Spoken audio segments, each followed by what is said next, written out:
को पढ़ा और तुम्हें बताया कि बारिश कब हो सकती है। किसी ने बादलों को देखकर कविता रची जो वैलेंटाइंस डे या 365 दिन तुम्हारे काम आती है। तो किसी ने देखा, सुना, रचा, गुना। तो हमको लगा कि किताबें पढ़ के कुछ भी हो सकता है और ये एक बहुत जादू है। जितना ज़्यादा पढ़ोगे उतना ज़्यादा तुम्हारे पास जादू आएगा। तुम हैरी पॉटर हो सकते हो और ये सब तुम्हारे प्रोफेसर डम्बलडोर हैं, प्रोफेसर स्नेप हैं। और किताबों को पढ़ के आप फूल से हल्के हो सकते हैं, पहाड़ से भारी हो सकते हैं। और ये सिलसिला बचपन से शुरू हुआ। आज ही की बताऊं, सुबह के वक्त घर पे जब रसोई बनी तो मैं थोड़ा सामाजिक किस्म का आदमी हूँ। मुझे लगता है कि व्यक्ति अगर लगातार अकेला खाना खा रहा है तो कुछ गड़बड़ है। तो हमारे घर में खूब सारे मित्र आते रहते हैं। तो एक बम्बई से दोस्त आए थे, पेशे से स्टैंड अप कॉमेडियन हैं और वो बहुत उत्साह से अपनी फ्रांस और बेल्जियम की यात्राओं के बारे में बता रहे थे। उन्होंने बताया, मुझे दादा कहते हैं, बड़ा भाई मानते हैं। बोले, दादा अपन ट्रेन में थे, 2 जापान की लड़कियां मिली, खूब गप हुई। मैंने कहा, तुझे जापानी तो आती नहीं, अंग्रेजी आती है क्या? बोले, हाँ, अपना काम चल जाता है दादा। भाषा, एक भाषा थोड़ी सी आती है तो दरवाजा खुला बात करने का। भाषा बदलती रहती है। मैं जिस भाषा में आपसे बात कर रहा हूं उस भाषा में किसी बच्चे से बात नहीं करूंगा, बदल जाएगी, राइट? तो उसने कहा, नहीं अंग्रेजी आती थोड़ी बहुत तो काम चल गया। मैंने कहा, फिर कैसे काम चला? बोला, मैंने पूछा आप लोग कहाँ से आए? उन्होंने बताया जापान से आए। मैंने नाम पूछा, उन्होंने नाम बताया। फलाने ने अपना नाम एक्स बताया, ठिकाने ने वाई। फिर उन्होंने अब मेरा नाम पूछा, मैंने उनको नकली नाम बता दिया। मैंने कह दिया मेरा नाम नोबिता है। दे वर सरप्राइज्ड कि तुम इंडिया से आए हो, तुम्हें नोबिता पता है। फिर उन्होंने वो निंजा हथौड़ी और पता नहीं क्या क्या बता दिया और उनमें दोस्ती हो गई। वो लोग 3 दिन साथ में घूमे, वो जापान की बात। और उन्होंने कहा जाते जाते कि तुम जापान घूमने आओ, हम तुम्हें घुमाएंगे। आपने पढ़ा तो आपके लिए दुनिया के दरवाजे खुले। हमने पिछले दिनों परसों में कहीं बैठा हुआ था तो मैंने कहा, यार वो शाहरुख खान की एक रील बड़ी वायरल है, बड़ी कमाल की है। हाँ, एक देवी जी थी, जयपुर में एक कार्यक्रम में आई थी, उनके झोले पर बड़ी अच्छी लाइन लिखी थी कि जो कुछ नहीं करते कमाल करते हैं।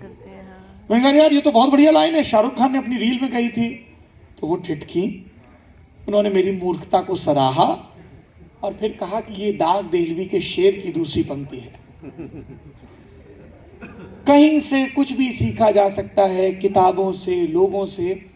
पर कुछ किताबें ऐसी हैं जो उस जादू को इस कदर आप पर बर्पा कर देती हैं कि आपको लगता है कि अब आप वो नहीं रहे जो थे। इस किताब को पढ़ने के पहले का सौरभ और इस किताब को पढ़ने के बाद का सौरभ दो बहुत अलग अलग हैं। और ये बहुत लंबी सूची है, मैं 5-10 बता देता हूं। जब मैंने मार्केस को पढ़ा, मतलब क्या ही था वो आदमी। आप मार्केस को पढ़ो, love in the time of cholera, 100 Years of solitude, उनकी जर्नलिस्टिक राइटिंग को पढ़ो, स्टोरी ऑफ अ स्कैंडल। मैं आपको उनका एक जर्नलिस्टिक राइटिंग का एक उदाहरण बताता हूं। एक अखबार में कोलंबिया के प्रेसिडेंट की तस्वीर छपी। तस्वीर में था कि एक नया टेलीफोन एक्सचेंज बना है, 8-10 फोन रखे हैं और वो एक फोन कर रहे हैं, राइट? इतनी सी तस्वीर है।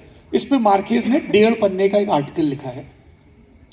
मार्केस लिखते हैं कि आज सुबह जब हमारे प्रेसिडेंट रॉबर्टो तैयार हो रहे थे तो उनकी हजामत बनाने के लिए जो नाई आया, उसके दिल में एक बार भी ख्याल आया होगा क्या कि इस कमबख्त बुढ़े की गर्दन की नस पे उस तरह कुछ तेज चला दूं।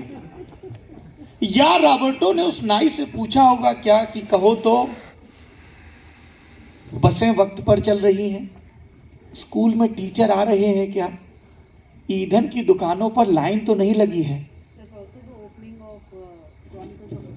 जी, और अनाज की कमी तो नहीं है।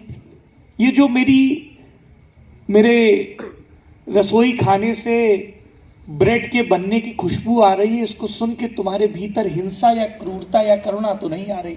कभी पूछते होंगे क्या प्रेसिडेंट उस नाई से?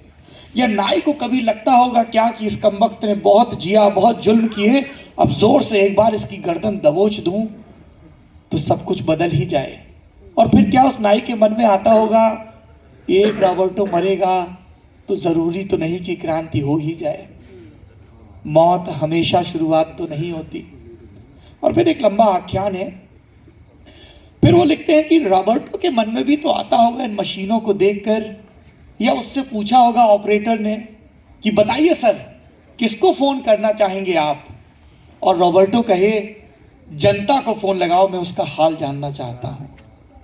And the article closes here. एक सिंपल सी तस्वीर, 1.5 पन्ने 2 पन्ने। वो जब 100 Years of Solitude लिखते हैं, या जब उनके बेटे मार्केस, जिनको प्यार से गाबो कहते हैं, और उनकी पत्नी मर्सिडीज, गाबो और मर्सिडीज के बारे में उनका बेटा लिखता है, और वो लिखता है कि एक आदमी जो तमाम जिंदगी अपनी याद के ईंधन से दुनिया रचता रहा, उसके लिए कितना तकलीफ देह होगा, और उसके आसपास के लोगों के लिए, कि उसे कुछ याद नहीं रहता।